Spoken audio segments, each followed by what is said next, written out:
মেঘলা দিন, ঝড় বৃষ্টি হয়েছে প্রচুর, আর একটুও রোদ নেই।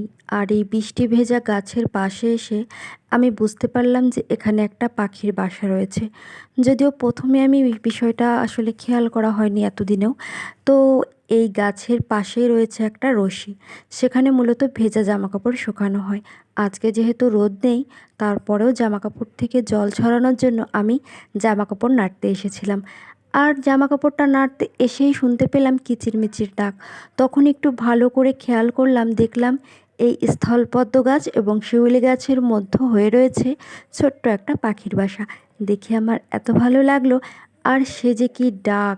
স্বাভাবিকের তুলনায় ওরা আজকে একটু বেশি ডাকছিল। কারণ হচ্ছে একটু আগে প্রচণ্ড পরিমাণ ঝড় বৃষ্টি হয়ে গেছে। আর ঝড় বৃষ্টি হলে তো স্বাভাবিকের তুলনায় একটু বেশিই বাতাসে গাছপালা দুলতে থাকে, তাই না? আর ওরা তো অবুঝ প্রাণী, ওরা একটু ভয় পেয়ে যাবে, এটা খুবই স্বাভাবিক। আর যখন বৃষ্টি পড়ছিল, ওদের বাসাতে বৃষ্টি হয়তো বা গিয়েছিল, সঠিক জানি না।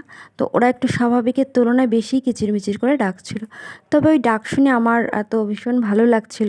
কিন্তু পাখিদের একটু ভয় হয়েছিল যে মানে আমি আবার গাছের কাছে যেয়ে গাছটা একটু নাড়াচাড়া করছিলাম যাতে ওরা একটু বেশি ডাকে, কিন্তু ওরা একদম ভয় পেয়ে গেছে। ওরা কি করেছে, ওরা ডাকাডাকিটা বন্ধ করে বসেছিল।